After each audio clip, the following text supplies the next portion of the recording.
Hello everyone, welcome on our YouTube channel the genius foundation. मैं संजय यादव आपका स्वागत करता हूं इस लेक्चर में। इस लेक्चर में हम डिस्कस करने जा रहे हैं रोटेशनल रमन स्पेक्ट्रम के बारे में। ये जो रमन स्पेक्ट्रोस्कोपी हम जो पढ़ रहे थे, ये जो रमन स्पेक्ट्रोस्कोपी का नेक्स्ट लेक्चर नंबर 2 में हम बात करेंगे रोटेशनल रमन स्पेक्ट्रम के बारे में, जिसमें हम प्योर रोटेशनल रमन की को डिस्कस करने जा रहे हैं। ये जो आपका टॉपिक है, यहाँ से पहले भी आपके सभी कॉम्पिटिटिव एग्ज़ाम में CSIR नेट गेट, आपके IIT JAM, आपकी ये जो केमिस्ट्री है उसमें यहाँ से क्वेश्चन आ सकते हैं। ये काफ़ी वेटेज रखता है रमन स्पेक्ट्रोस्कोपी में। तो सबसे पहले अगर आप चैनल में नए होंगे तो जल्द से जल्द चैनल को सब्सक्राइब कर लीजिए, बेल आइकन को प्रेस कर लीजिए, लाइक कीजिए, शेयर कीजिए। तो चलिए स्टार्ट करते हैं लेक्चर।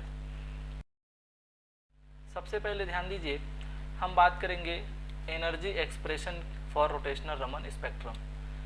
एनर्जी एक्सप्रेशन क्या होता है रोटेशनल रमन स्पेक्ट्रम में, तो हम पहले ही पढ़ चुके हैं रोटेशनल स्पेक्ट्रोस्कोपी में कि उसका जो एनर्जी का फार्मूला होता है वो energy expression EJ is equal to BJ into J+1 होता है, जहाँ पर B क्या होता है, रोटेशनल कांस्टेंट होता है, रोटेशनल कांस्टेंट, और आपका J जो होता है वो क्या होता है, वो होता है रोटेशनल क्वांटम नंबर।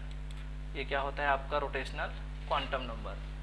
तो आप ये भी पढ़े होंगे जब रोटेशनल आप जब इन हार्मोनिक रोटर या फिर क्या बोल सकते हैं कि नॉन रिजिड रोटर की अगर आप बात करते हैं तो वहाँ पर एक D टर्म आता है, डिस्टॉर्शन कांस्टेंट, जो आपका फार्मूला क्या होता है BJ into J+1 minus DJ square into J+1 का स्क्वायर सेंटीमीटर इनवर्स।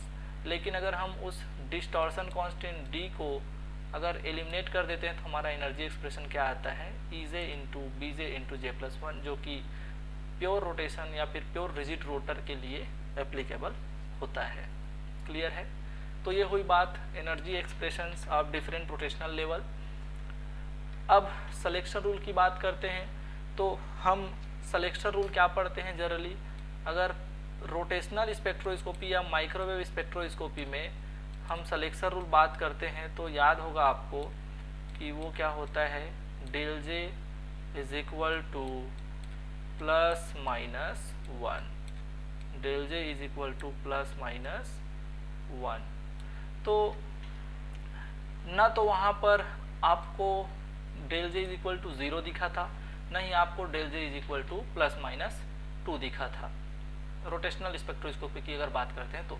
लेकिन हम वाइब्रेशन में हमको पता है कि del J is equal to 0 था, वो किसके लिए था, आपके Q ब्रांच के लिए। लेकिन जब रमन स्पेक्ट्रोस्कोपी की बात की जाती है तो यहाँ पर सिलेक्शन रूल क्या होता है, del J is equal to 0 +-2। तो del J is equal to 0 +-2 selection rule applicable होता है रोटेशनल रमन स्पेक्ट्रोस्कोपी में।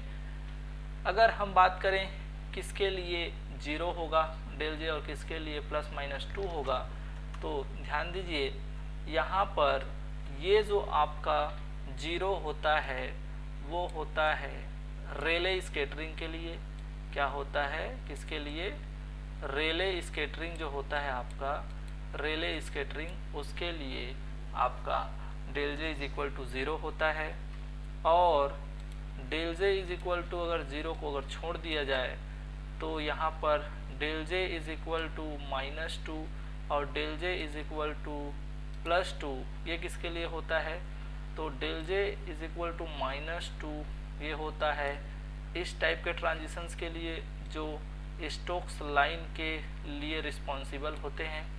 और del J is equal to +2 आपका जो सिलेक्शन रूल है वो आपका एप्लीकेबल होता है या रिस्पॉन्सिबल होता है एंटी स्टोक्स लाइन के लिए। और यहाँ बीच में आपका जो है ये आपका एक ट्रांजिशन होगा, ठीक है। यहाँ पर अब ट्रांजिशन को नहीं दिखाऊंगा मैं इसको, ठीक है। यहाँ पर जब del J is equal to 0 होगा तो उसके लिए आपका क्या आता है भाई, उसके लिए आपका रेले लाइन मिलता है। क्लियर है?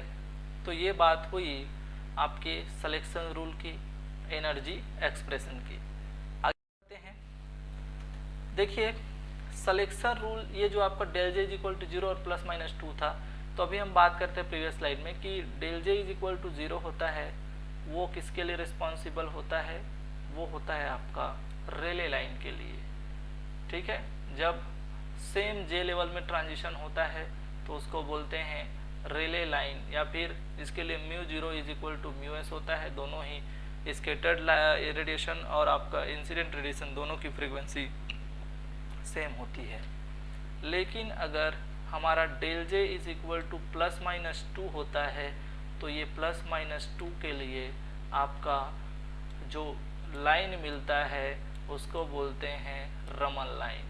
और रमन लाइन में इसमें जो है आपको अभी बताया कि -2 जो है वो स्टोक्स लाइन के लिए होता है, वो स्टोक्स लाइन के लिए। और यहाँ पर जो +2 होता है हम प्रीवियस स्लाइड में देख चुके हैं, ये किसके लिए होता है, ये होता है एंटी स्टोक्स के लिए। क्लियर है भाई?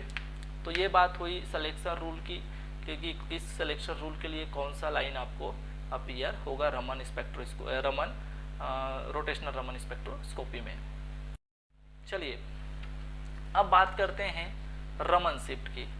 तो ध्यान दीजिए, पिछले लेक्चर में मैं आपको डिस्कस कर चुका था कि रमन शिफ्ट क्या होता है। तो जो फ्रीक्वेंसी शिफ्ट होती है एग्जिस्टिंग लाइन या फिर रिले लाइन से, उसी को ही क्या बोलते हैं, रमन शिफ्ट। अब रमन स्पेक्ट्रोस्कोपी में अगर आप यहाँ पर देखें रोटेशनल रमन की अगर बात करते हैं तो ये ई जे से J+2 that means del J is equal to +-2 का जो ट्रांजिशन होता है तभी तो हमको क्या मिलता है, रमन लाइन मिलता है। और इनके एनर्जी लेवल का जो डिफरेंस होगा del V is equal to EJ+2 - EJ, यही आपका रमन शिफ्ट का वैल्यू होता है, यही आपकी ट्रांजिशन एनर्जी होती है। तो डिफरेंट टर्म में आपको यहाँ से क्वेश्चन पूछ सकते हैं कि रमन शिफ्ट क्या होता है, ट्रांजिशन एनर्जी क्या होगी। तो यहाँ से यहाँ ट्रांजिशन होने के लिए जितनी एनर्जी चाहिए रहेगी वो बराबर होती है रमन शिफ्ट की। अगर इनमें हम J का वैल्यू J+2 और ई जे में J का वैल्यू J रखने पर जो आपका वैल्यू फार्मूला या डेल वी का फार्मूला निकल के आता है वो होता है B × 4J+6। ध्यान रखेंगे भाई, यही बात करता हूँ। अगर हम रोटेशनल में बात करते थे तो रोटेशनल में फार्मूला ट्रांजिशन एनर्जी की क्या होती थी, BJ × J+1, और J+1 क्या था आपका अपर लेवल का जो वैल्यू था वो था। तो अगर आप पूरा लेक्चर आप मेरा अटेंड किए होंगे तो आपको पता होगा कि रोटेशनल स्पेक्ट्रोस्कोपी में इसको मैं पढ़ा चुका हूँ। लेकिन यहाँ पर जब हम रमन की बात करते हैं तो रमन में del V is equal to क्या होता है, जो ट्रांजिशन एनर्जी है ये आपकी क्या है, ट्रांजिशन एनर्जी। ट्रांजिशन एनर्जी जो है वो आपकी किसके बराबर होती है, B × 4J+6। अगर इसको कई बार इस फॉर्म में भी लिखा जाता है 2B × 2J+3, इसमें कॉमन ले लिया है 2 को तो यह फार्मूला ये निकल के आ जाता है। इसमें ज़्यादा कोई घबराने की चीज़ नहीं है। देखिए अगर डेल वी का वैल्यू B × 4J+6 है तो मेरा पोजीशन क्या होगा, मेरा लाइन जो रमन लाइन मिलता है उसका पोजीशन क्या होगा, position of rotational Raman line. तो ये VS जो होता है वो पोजीशन को बताता है क्या, पिछले लेक्चर में लेक्चर नंबर 1 में हम इन सभी चीज़ों को डिस्कस कर चुके हैं। तो VS का फार्मूला मैं क्या बताया था आपको कि डेल V0 जो एग्जिस्टिंग लाइन होती है + डेल V। तो डेल V का वैल्यू यहाँ से आप पुट कर देंगे तो आपका ये वैल्यू क्या हो जाएगा, VS is equal to V0 ± B × 4J+6। Clear है?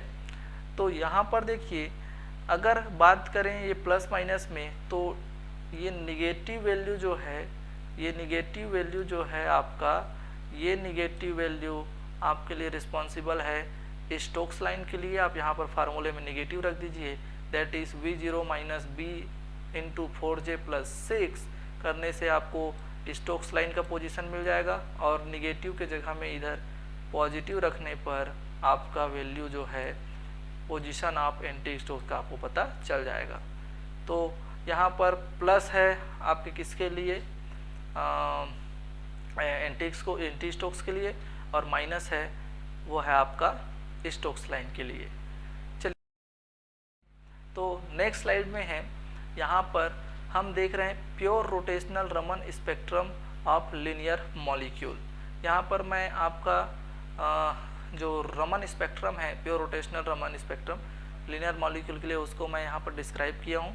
देखिए यहाँ पर ये जो आपका सेंटर लाइन है जिसके लिए Vs is equal to V0 होता है, जिसको हम एग्जिस्टिंग लाइन भी बोलते हैं, ठीक है, उसका पोजीशन क्या होता है, V0 होता है। इसकी फ्रिक्वेंसी जो है आपकी इंसिडेंट रेडिएशन की फ्रीक्वेंसी के बराबर होती है। ये आपका एग्जिस्टिंग लाइन भी कहलाता है, ठीक है।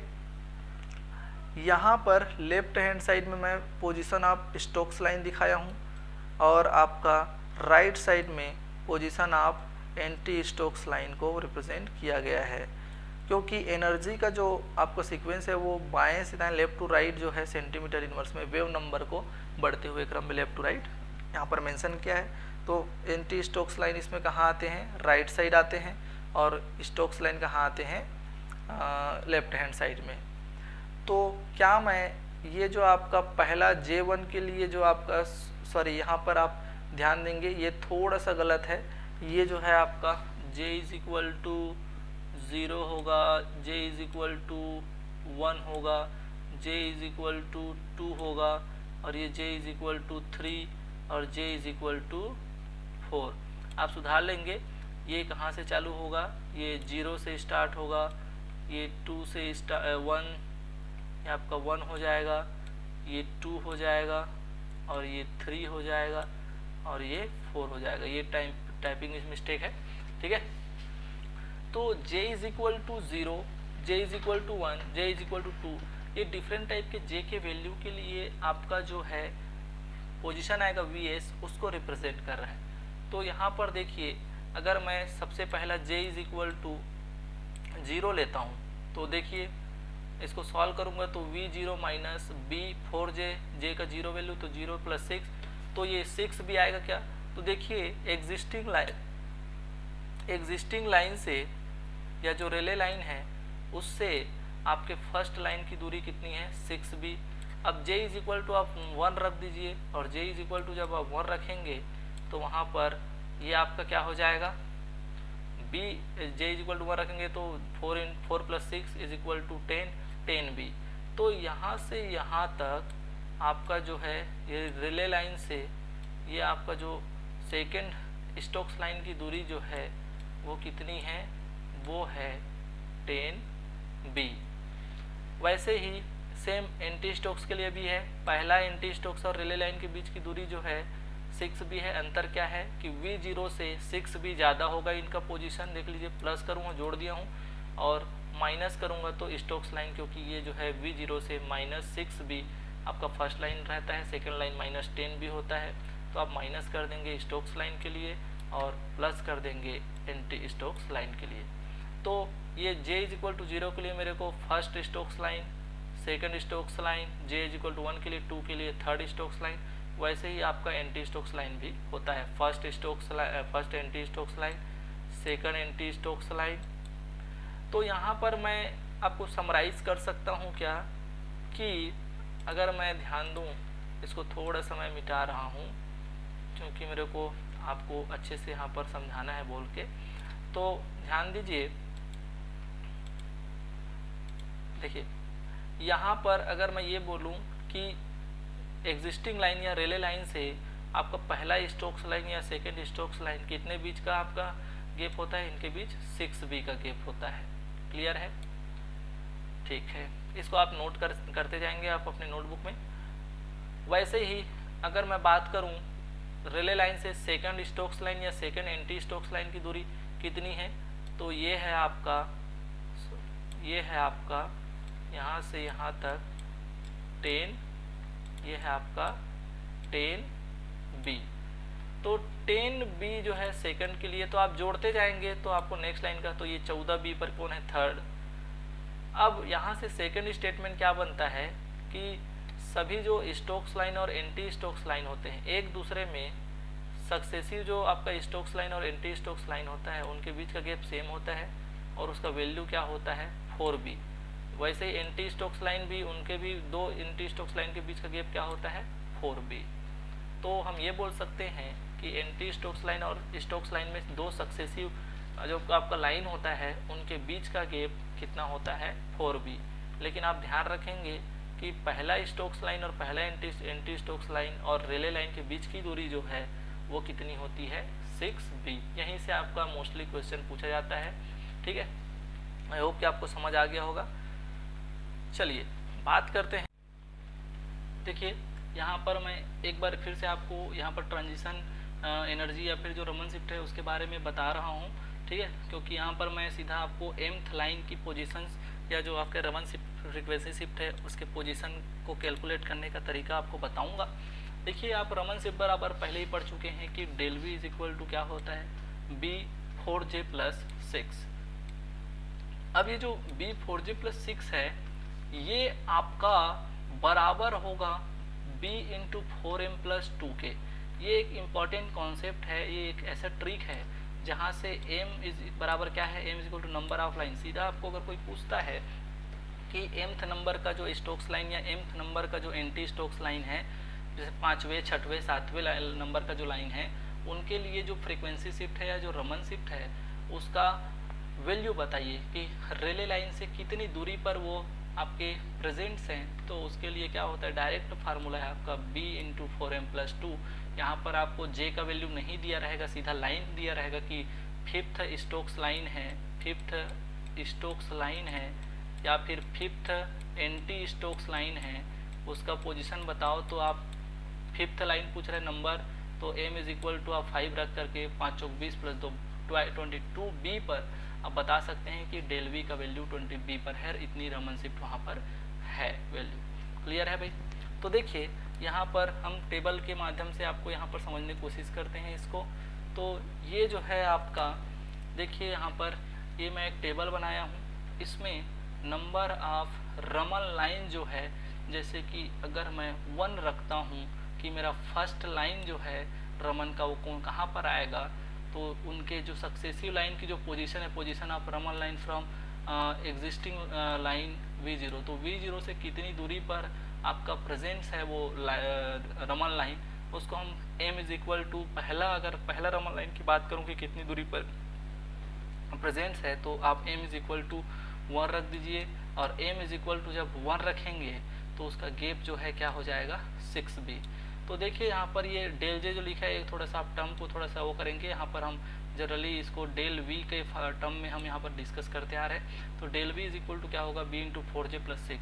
तो J का वैल्यू जब आप 0 रखेंगे, जिसमें पहले ही आपको रमन स्पेक्ट्रम में दिखाया कि J इज इक्वल टू 0 रखोगे तो आपका इस फार्मूले में 0 रखेंगे तो ये जो है आपका क्या हो जाएगा 6b पर। J इज इक्वल टू 1 रखोगे तो पोजीशन आपका 10b पर, एंड 2 रखेंगे तो जो पोजीशन है आपका 14b पर आएगा।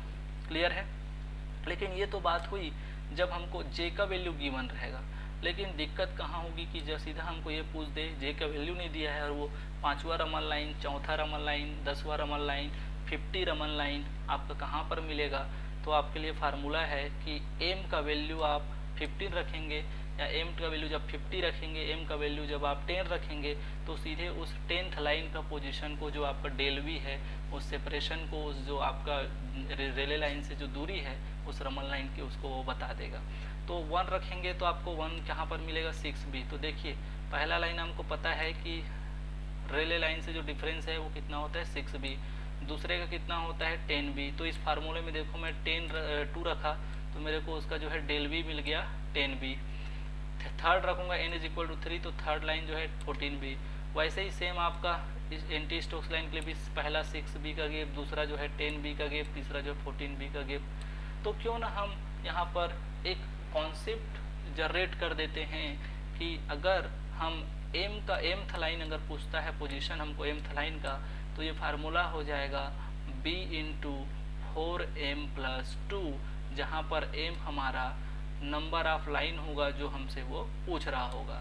और यहाँ पर हम आसानी से उसको जस्टिफाई कर पा रहे हैं। देखिए अगर हमको वो फिफ्थ लाइन की डिस्टेंस पूछता है तो फिफ्थ अगर मैं रखता हूँ यहाँ m इज इक्वल टू 5 चौक 20 प्लस 2 b, तो देखिए ये जो आपका v0 है, एक्चुअली हम इसको रिले लाइन को किससे दिखाते हैं, v0 से, जिसकी इंटेंसिटी किसके बराबर होती है, इंसिडेंट रेडिएशन की जो इंटेंसिटी फ्रिक्वेंसी होती है उसके बराबर इस रिले लाइन की फ्रिक्वेंसी होती है। इंटेंसिटी नहीं, फ्रिक्वेंसी की बात करते हैं, ठीक है, या वेव नंबर की बात करते हैं, या एनर्जी की बात करते हैं।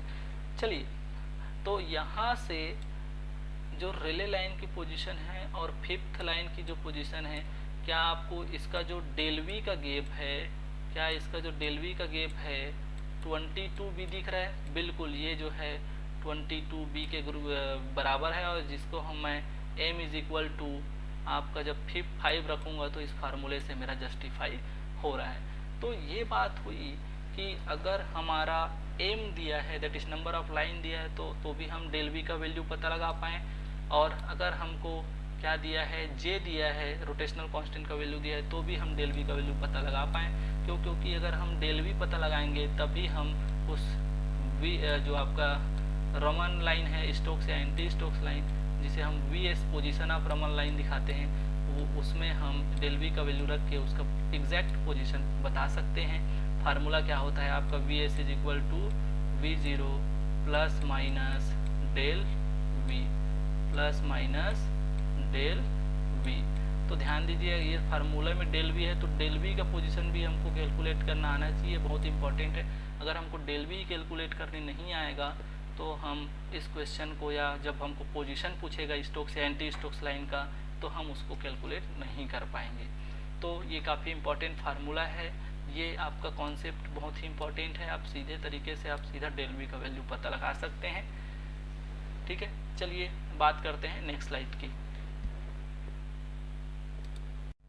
चलिए, तो बात करते हैं एक क्वेश्चंस की। यहाँ पर एक क्वेश्चन है आपका, सबसे इम्पोर्टेंट क्या है कि ये जो क्वेश्चन है आपका नोट, जो आपका जून जो है नेट एग्ज़ाम जून 2011 का ये क्वेश्चन है। इसमें पूछा है the rotational constant of 14N2, जिसका मतलब एक नाइट्रोजन मॉलिक्यूल है, जिसमें आपका नाइट्रोजन का जो मास है वो 14 आइसोटोप वाला है, इज 2 सेंटीमीटर इनवर्स, ठीक है। The wave number of incident radiation in Raman spectroscopy, in Raman spectrometer is 20487 centimetre inverse. Then what is the wave number of first scattered Stokes line in centimetre inverse of N214, ठीक है। तो यहाँ पर सबसे पहले तो हमको ये समझ आना चाहिए कि हम इस क्वेश्चन को कैसे अप्रोच करेंगे। तो इस क्वेश्चन में हमको क्या दिया है, क्या गिवन है, उसको पहले ये देखना है। तो हमको रोटेशनल कांस्टेंट दिया हुआ है क्या, तो रोटेशनल कांस्टेंट क्या होता है, तो रोटेशनल कांस्टेंट होता है आपका b का वैल्यू दिया हुआ है। तो b का वैल्यू दिया है 2 सेंटीमीटर इनवर्स, और वेव नंबर पूछा है, दैट इज म्यू बार पूछा है। क्या पूछा है, म्यू बार, और म्यू बार ही वेव नंबर का ही तो यूनिट किस में होता है, सेंटीमीटर इनवर्स में होता है। अब इंसिडेंस, अच्छा हाँ, इसमें ये जो है वेव नंबर दिया हुआ है किसका, और वेव नंबर ही पूछा है, लेकिन किसका वेव नंबर दिया हुआ है यहाँ पर, incident radiation in Raman spectroscopy is 20487। मतलब आप समझ पा रहे हैं क्या कि यहाँ पर क्या गिवन है। तो इंसिडेंट रेडिएशन का वेव नंबर दिया है, दैट इज आपको ये क्या दिया है, ये दिया है आपको म्यू नॉट। समझ आया क्या भाई। तो आपको गिवन डेटा निकालने यहाँ से सबसे पहले आना चाहिए। अब उसके बाद आपको पूछा क्या है, ये फर्स्ट स्कैटर्ड स्टोक्स लाइन। तो आपको ये जो है पहला स्टोक्स लाइन का VS पूछा है। क्या पूछा है, पहला स्टोक्स लाइन का VS, और VS का फार्मूला क्या होता है स्टोक्स लाइन के लिए, V not minus del V। तो इसके लिए हमको क्या, सबसे पहले क्या जानना है आपको, डेल V, ठीक है। तो अगर इसमें आपको ध्यान ये देना है कि अगर आपको ये फार्मूला अप्रोच कर पा रहे हैं तब इस क्वेश्चन को सॉल्व करना है। और मेरे ख्याल से अगर इस लेक्चर को आप अच्छे तरीके से समझ पाए हैं तो यहाँ से आप आसानी से इसको अप्रोच कर पा रहे होंगे, ज़्यादा दिक्कत नहीं होगी। हम यहाँ पर V नॉट दिया हुआ है क्वेश्चन में, डेल V निकालना है। हमको ये पता होना चाहिए कि जो फर्स्ट स्टोक्स लाइन है और जो एग्जिस्टिंग लाइन है जो V नॉट दिया है उसका जो है उनके बीच की दूरी क्या है, मतलब डेल V। तो आपका जे इज इक्वल टू 0, आप ये बोलो फर्स्ट लाइन, तो मैं फार्मूला आपको क्या बताया था कॉन्सेप्ट, कि आपका जो है ये b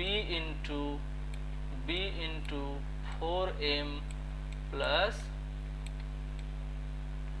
6b, और यहाँ पर ये फर्स्ट लाइन बोल रहा है तो ये वाला फार्मूला आपका डेल भी निकल जाएगा क्या, लेकिन j इज इक्वल टू 0 के लिए आपका ये वैल्यू मिलता है।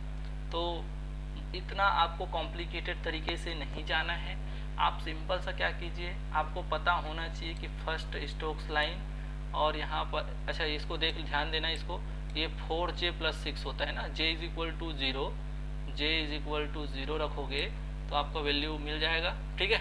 और m के टर्म में आपका फार्मूला कुछ डिफरेंट टाइप का फार्मूला है, ठीक है। तो m के अकॉर्डिंग आप रखेंगे तो भी वही आपका वैल्यू आएगा, और j के अकॉर्डिंग आप वैल्यू रखेंगे तो भी वही आएगा।